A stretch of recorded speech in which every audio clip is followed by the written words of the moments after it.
maharaja ngasih tahu sama kita, mau gak nih kita dapat pahala tersebut? Ya cuma effortnya 6 hari. Nah, maka berlomba-lomba di dalam kebaikan, terutama bulan Syawal. Nah, kemudian yang selanjutnya, Syawal menjadi identik, terutama khususnya negeri kita, Republik Indonesia, adalah sebuah momentum silaturahim. Maka ada tradisi mudik. Ya, meskipun tidak ada syariatnya, karena substansi silaturahim harus dibangun secara kesadaran bahwa ini berjalan setiap waktu. Tetapi tentu meskipun demikian tradisi ini tetap baik, karena kalau ada seseorang yang ternyata justru selama di bulan-bulan selain Syawal jarang bersilaturahim, maka ini adalah sebuah momentum baik untuk dia kembali menjalankan silaturahim.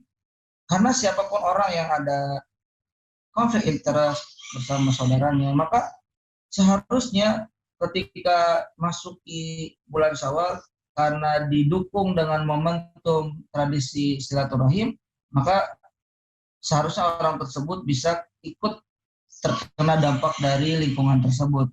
Karena siapapun di antara kita, meskipun hubungan kita baik dengan Allah, tentu tidak akan bernilai kalau kita memiliki ternyata konflik interest bersama orang-orang terdekat. Ya. Maka ini menjadi sebuah kerugian, apalagi dengan keluarga sendiri. Karena Nabi Shallallahu Alaihi Wasallam mengatakan, la yadkhulul jannata qati'un, tidak akan masuk surga orang-orang yang memutus silaturahim. Maka sambung kembali silaturahim. Selain itu juga kita kadang selalu berandai-andai gimana sih supaya dapat rezeki lancar.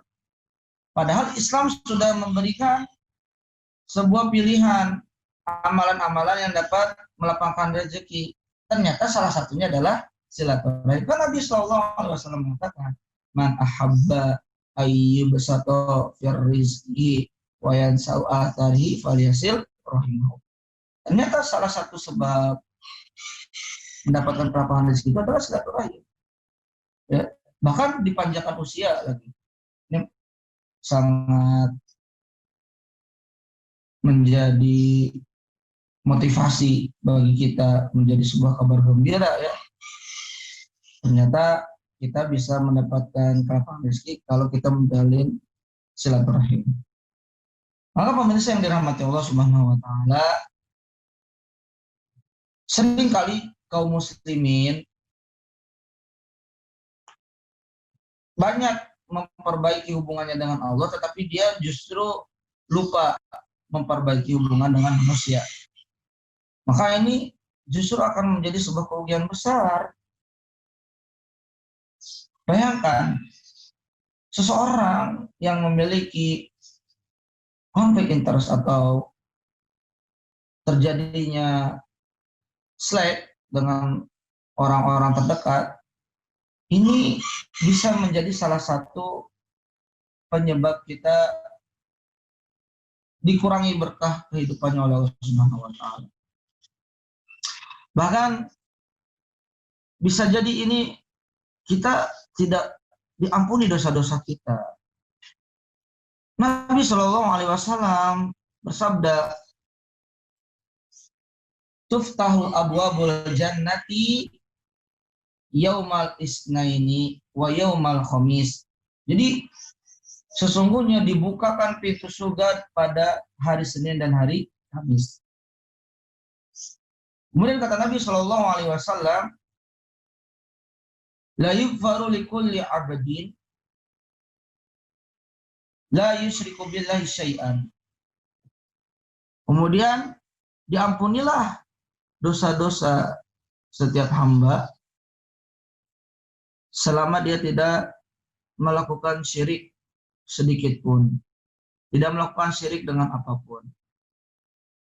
Ya. Illa rajulan kanat bainahu wa baina akhihi syahna. Kecuali orang yang bersama saudaranya terjadi selek perkara permusuhan dengan orang lain itu berada setelah dosa syirik, menunjukkan betapa mengerikan orang-orang yang punya masalah hubungan dengan manusia, yang artinya hubungannya tidak baik, terjadi permusuhan. Nauzubillah min dzalik. Kita tidak menginginkan seperti itu, ya kan? Maka Nabi mengatakan fayuqalu, sampai dikatakan kapan itu terjadi seseorang itu tidak akan diampuni dosanya. Fayuqalu, sampai kemudian hadza, ini dua orang ini akhirnya kembali memperbaiki hubungan mereka. Ya. Hatta yastaliha, sampai mereka kembali menyambungkan tali silaturahim mereka. Oleh karena itu, pemirsa yang dirahmati Allah Subhanahu wa taala, mari kita perhatikan masalah ini.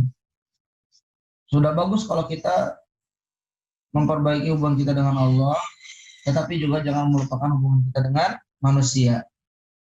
Nah, oleh karena itu, pemirsa yang dirahmati Allah Subhanahu wa taala, sebaik apapun kita di dalam beribadah, tetapi kalau ada kerusakan di dalam hubungan sesama manusia, maka ketahuilah itu bisa menjadi penyebab sholat kita tidak diterima. Bayangkan, Anda sholat 5 waktu berjamaah, ternyata begitu dihisab oleh Allah tidak diterima amalnya. Loh, kok bisa? Ternyata setelah diteliti, ada sebuah hadis Nabi SAW yang mengatakan, salah satu la turfa'u salatuhum fawqa ru'usihim shibron. Ada 3 perkara di mana sholat seseorang itu tidak diterima oleh Allah meskipun hanya sejengkal di atas kepala mereka. Dan dari 3 poin tersebut, salah satunya apa? Ternyata wa akhawani mutasoriman. Ternyata 2 saudara yang saling bermusuhan. Maka Syawal ini mari kita memperbanyak silaturahim dan saling memberikan maaf. Artinya barangkali kita melakukan kesalahan tapi kita merasa nggak salah, ternyata orang lain tidak berkenan di hati, maka secara umum kita meminta maaf, itu kan, agar terjadi saling memaafkan. Nah, ini penting ya di bulan Syawal ini, terutama selain memperbaiki kualitas ibadah, juga memperbaiki hubungan sesama manusia, dan mudah-mudahan itu akan menjadi sebuah kelanjutan hidup yang lebih baik di kehidupan berikutnya. Artinya kita kemudian setelah di akhirat kelak akan mendapati sebuah kebahagiaan selain baik hubungan kita dengan Allah, tapi juga baik hubungan kita dengan manusia.